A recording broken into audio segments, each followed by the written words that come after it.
Belajar dari rumah menjadi salah satu sistem yang diterapkan oleh satuan pendidikan di wilayah Flores, Nusa Tenggara Timur pasca diguncang bencana gempa 7,7 magnitudo. Tak hanya masalah sistem, pemirsa, sarana prasarana yang rusak dan hancur total menjadi pekerjaan rumah bagi pemerintah untuk menjamin akses pendidikan bisa diterima secara optimal oleh peserta didik. Lantas kira-kira bagaimanakah upaya percepatan penanganan akses pendidikan di sana? Kita telah tergabung dengan Dirjen PAUD Pendidikan Dasar, Pendidikan Informal dan Nonformal Kemendikdasmen Bapak Suharwoto dan Wakil Ketua Komisi 10 DPR RI lalu Hadrian Irvani. Selamat sore Bapak-Bapak, gimana kabarnya hari ini? Selamat sore, Sore Mas Mas. Febri. Alhamdulillah, baik. Baik, terima kasih atas kesempatan waktunya. Saya akan ke Pak Dirjen terlebih dahulu dengan Pak Gogot Suharwoto. Saya ingin mengetahui lebih lanjut, pemirsa CNN Indonesia juga ingin mengetahui lebih lanjut bagaimanakah kondisi sarana dan juga prasarana pendidikan pasca diguncang gempa 7,7 magnitudo di wilayah Nusa Tenggara Timur, Bapak. Ya, terima kasih Mas Febri ya. Turut berduka yang mendalam ada saudara kita yang ada di NTT. Jadi kebetulan kami hari Senin ya kemarin sudah berkunjung bersama Pak Menteri ke beberapa kabupaten yang terdampak. Sebelumnya sudah kita kirim ya pada hari H itu sore langsung kita kirimkan tim untuk memastikan yang pertama dilakukan adalah melakukan pendataan ya. Mhm. Sampai hari kemarin data akan bergerak terus ya. Seperti yang kita sudah dengarkan juga yang disampaikan Pak Menteri di kemarin pada saat beliau berkunjung ke NTT. Sampai hari ini kita telah mendata ada 1.900 sekolah yang terdampak ya, Mhm. 1.918 sekolah. Hmm. Dari 1.918 itu terdapat 665 sekolah yang rusak ya, Ya. mengalami rusak berat. Mhm. Termasuk juga dari 665 sekolah itu ada 6.927 ruang kelas yang rusak. Hmm. Siswa yang terdampak sekitar 141.000 dan warga yang mengungsi, termasuk juga kita sedang menyiapkan ruang kelas darurat ya Mhm. untuk 2.900 kelas ya. Jadi posisinya seperti itu. Sampai hari ini kita sedang berusaha memastikan sekolah-sekolah yang rusak bisa segera dioptimalkan dan untuk sementara kita siapkan tenda ya, dan ruang kelas darurat supaya anak-anak tetap bisa belajar meskipun belajarnya tetap berbeda ya dari Mhm. situasi yang normal. Gitu Mas Ferdi. Baik, Pak Gogot, yang ingin kami ketahui selanjutnya selain upaya pemberian tenda, setelah itu ada kelas-kelas darurat yang diberikan. Lantas untuk sejauh ini sinergitas yang dilakukan oleh pemerintah pusat dengan pemerintah daerah dalam melakukan percepatan penanganan, ini akan seperti apa Pak ke depan?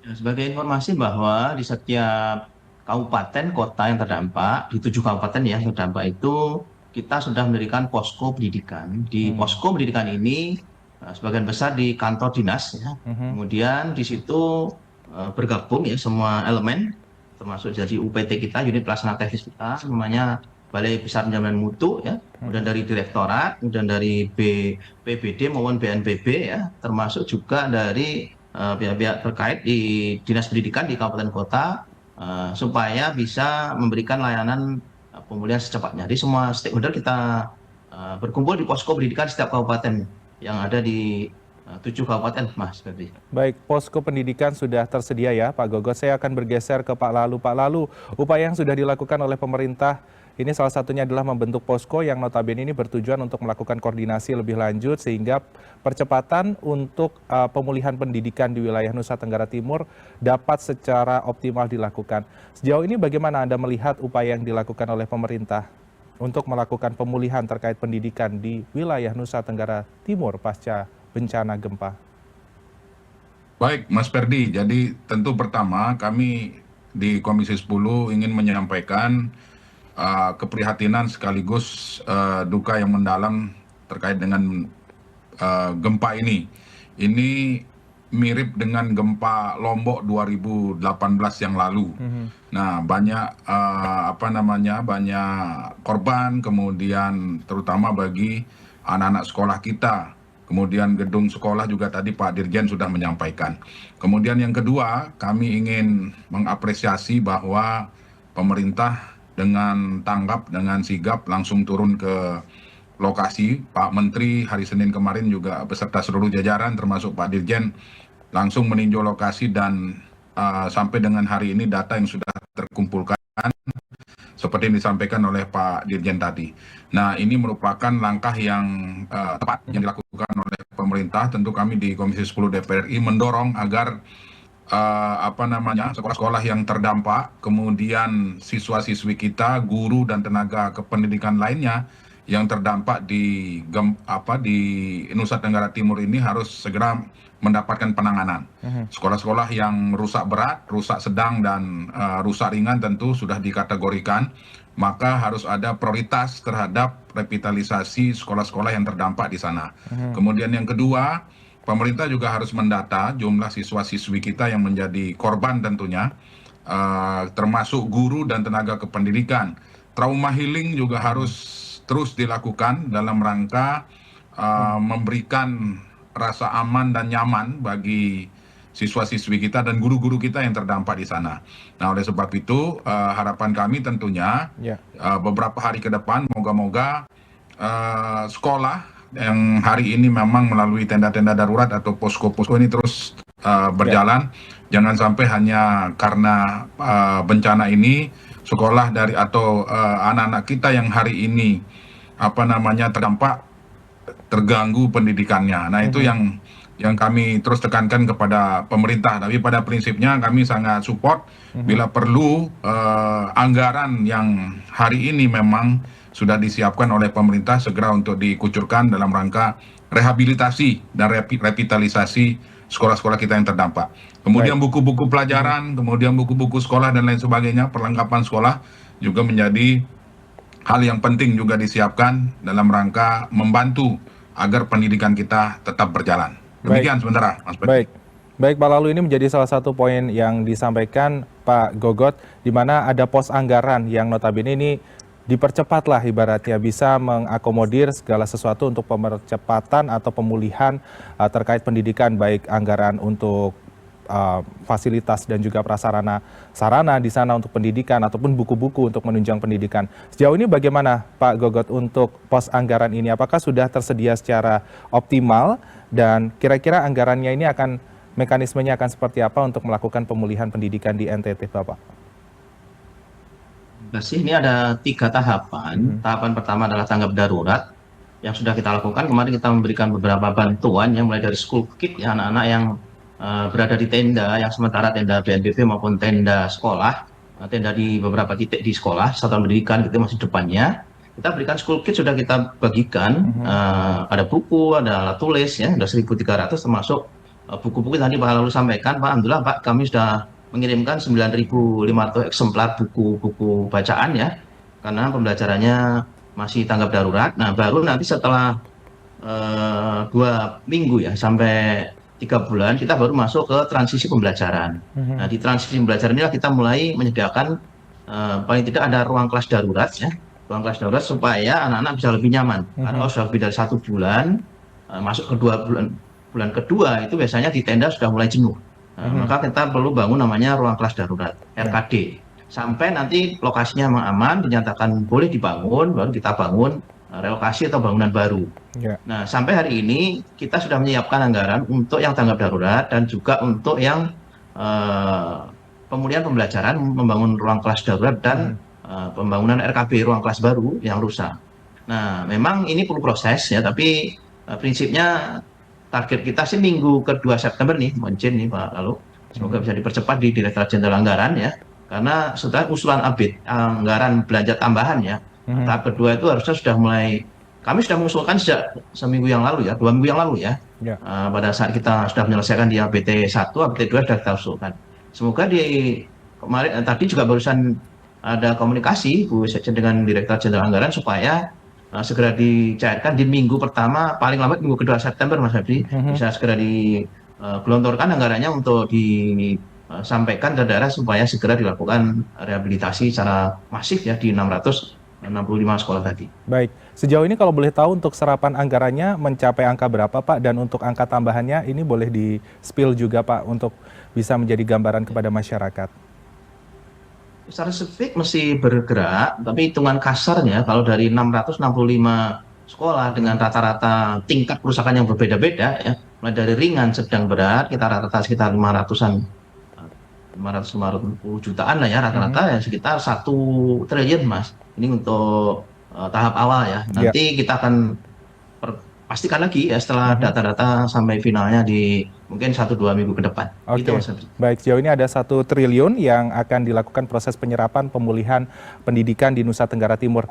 Pak, lalu dengan anggaran yang istilahnya sudah dilakukan penyerapan secara optimal untuk tahap awal dan juga ada penambahan, bagaimana untuk anggaran penambahan ini dari Komisi 10 melihatnya?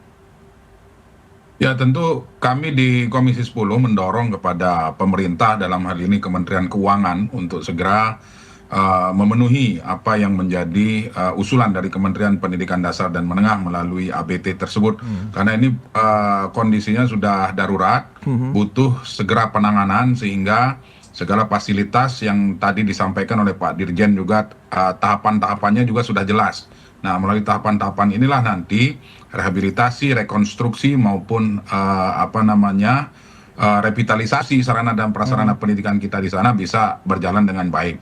Kami di Komisi 10 juga mendorong melalui Badan Anggaran nanti tentunya akan bersurat secara resmi kepada pemerintah melalui Kementerian Keuangan agar anggaran, khususnya anggaran pendidikan untuk menangani dampak bencana gempa yang ada di Nusa Tenggara Timur, bisa segera dicairkan agar seluruh tahapan-tahapan yang sudah disampaikan oleh Kementerian Pendidikan Dasar dan Menengah bisa berjalan sesuai dengan rencana, sehingga dampaknya kepada siswa-siswi kita, guru-guru kita yang ada di sana, dan seluruh tenaga kependidikan yang ada yang terdampak di gempa NTT ini bisa segera terrealisasi dan mereka bisa melanjutkan sekolah, melanjutkan proses belajar mengajar, dan traumanya hilang. Nah, ini yang paling penting. Jadi traumanya hilang ini menjadi hal yang paling penting. Oleh sebab itu saya mengajak kepada semua pemerintah daerah, pemerintah pusat, dan tentunya seluruh stakeholder pendidikan, mari kita sama-sama membantu rekan-rekan kita, saudara-saudara kita yang ada di Nusa Tenggara Timur.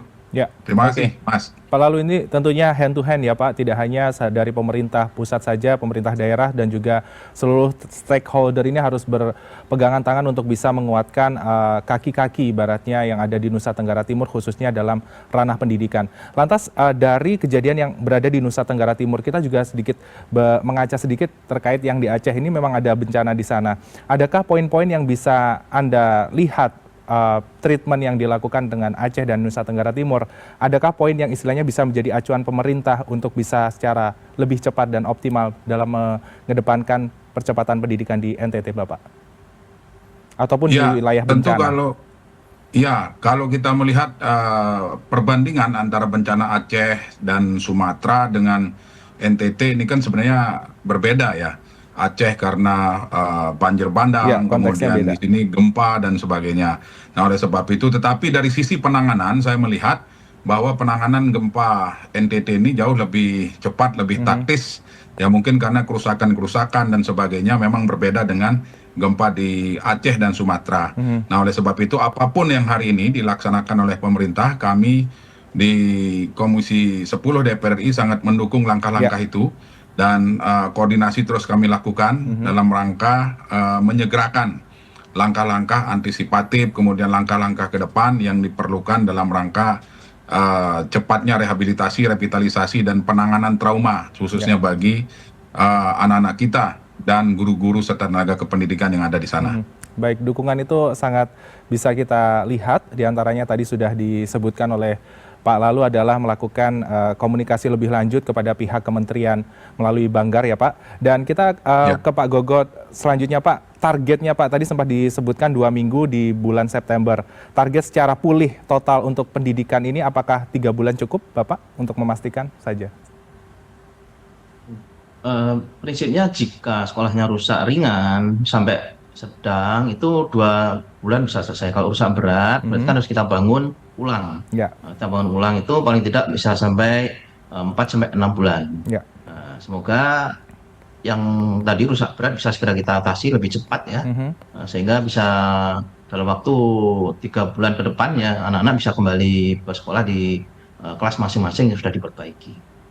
Baik, tentunya ini bisa menjadi salah satu gambaran Pak Gogot dan juga Pak Lalu terkait penanganan percepatan pendidikan di wilayah Nusa Tenggara Timur, diantaranya tadi target-targetnya, setelah itu anggaran yang disiapkan oleh pemerintah, semoga bisa terserap secara maksimal sehingga anak-anak bisa kembali ceria, Bapak bisa belajar secara maksimal dan juga kembali cerdas untuk menuju Indonesia Emas. Terima kasih sekali lagi Pak Dirjen PAUD Pendidikan Dasar, Pendidikan Informal dan Non-Formal Kemendikdasmen, Bapak Gogot Suharwoto dan juga Wakil Ketua Komisi 10 DPR RI Bapak Lalu Hadrian Irvani. Selamat kembali bertugas Bapak-Bapak, jaga kesehatan Anda.